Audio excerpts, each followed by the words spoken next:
reminder for some of you. Most of us have at one time or another had bad thoughts about the Old Testament God, who seems so judgmental and wrathful. We're eager to flip forward to the New Testament where we get gentle Jesus, meek and mild. Well, this is not true. The God we're given in the Hebrew Scriptures is unprecedented, a unique religious breakthrough. This God is not local, not self-contained. This God chooses to create, and that creation includes humans who will break God's heart. Sometimes I think we forget that there were other rival candidates for gods in the religions around that time. The first commandment says, I am the Lord your God who brought you out of the land of Egypt, out of the house of slavery. You shall have no gods before me. There were other choices. Idols, which were local, arbitrary, magical, often demanded child sacrifice. They gave short-term gratification. So you had on the one hand the living God, and on the other hand, these idols. And people tend to turn away from the love and vulnerability of God to idols who are easier to see and manipulate. You know, there's that famous passage where Moses goes up on the mountain.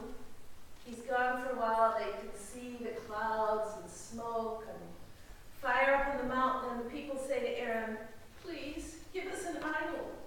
We want something we can see and touch. We don't want that smoke up there. We want instant rewards. So that's a way to think about this God. And the book of Hosea portrays this God years later. This God is vulnerable, faithful, heartbroken. As the great theologian Bonnie Gay said, needy. In the book of Hosea, God is a husband whose wife goes off with other men. In our passage today, God is a parent who so loves his little one who is turned away and gone after others. You look at verses 1 through 4 in this Hosea passage. When Israel was a child, I loved him.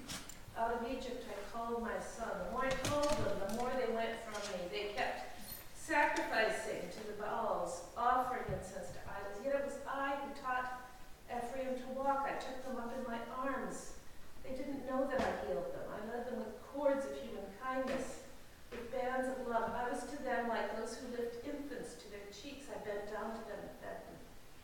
Some of you who have kids or grandkids know that feeling of them going, uppy, uppy, and you going, okay, okay, and they, that is the image we are getting here of God. This is no Old Testament God, but one who suffers and loves. And those of us who have had our hearts broken by unfaithful spouses, wandering children, by people we trust, we know what it's like to have that sense of loss.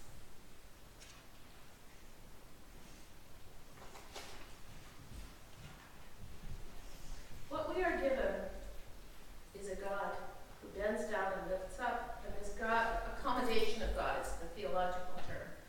The willingness to empty self echoes into Christian theology of incarnation.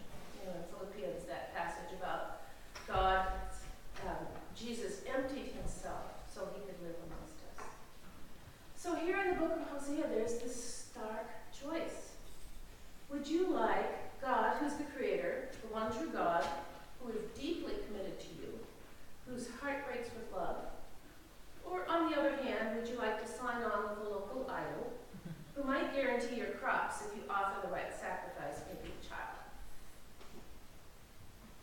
It's as if the flight attendant says to you, would you care for the filet mignon with wine reduction sauce, baby peas, and truffle whipped potatoes? Or would you prefer our other selection, the cow manure? You say. Can you tell me more about how the cow manure is prepared? That's a variation on David Sedaris, but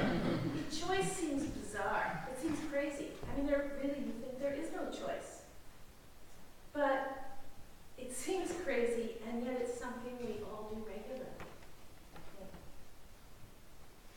We turn away from our heart's true home, from the loving, invisible God toward the tangible, toward the immediately gratifying idol. And that's what idolatry is, mistaking images for the real, taking something, raising it beyond its rightful place, pursuing things that don't really matter.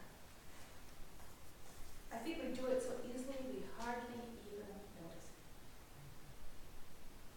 it. And this message is then underlined in this gospel reading. A man comes to Jesus with an inheritance question, and Jesus says, take care.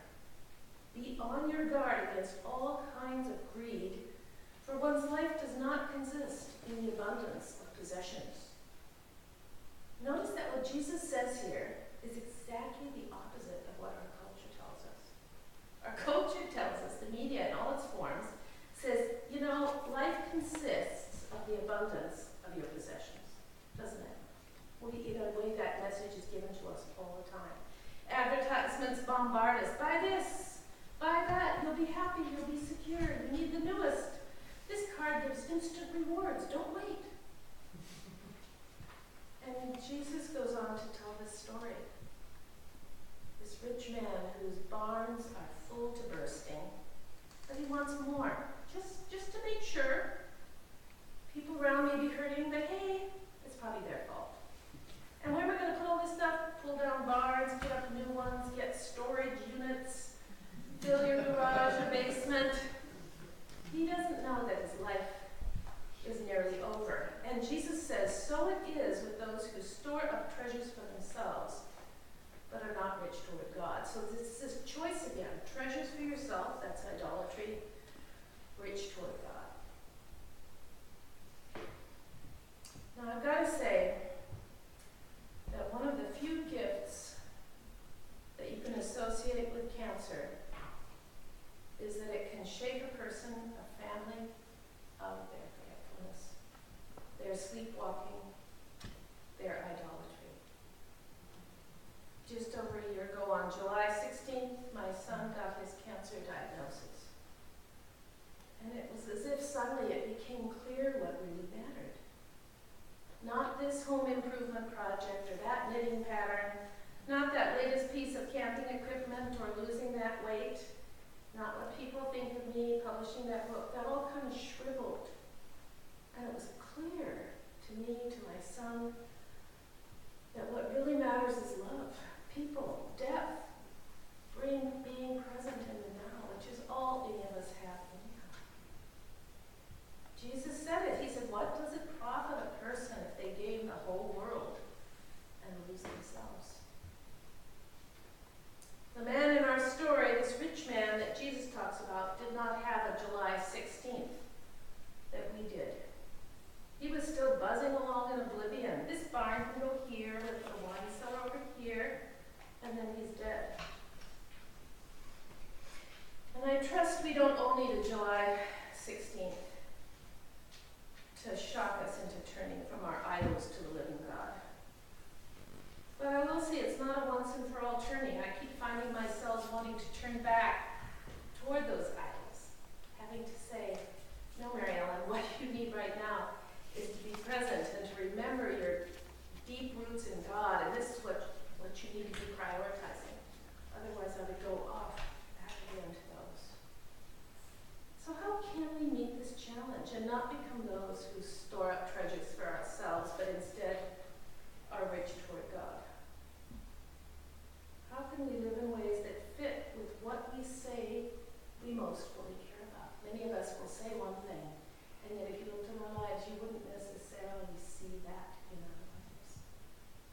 How can we invest our time, talents, and treasure in what really matters to us, in the living God and in those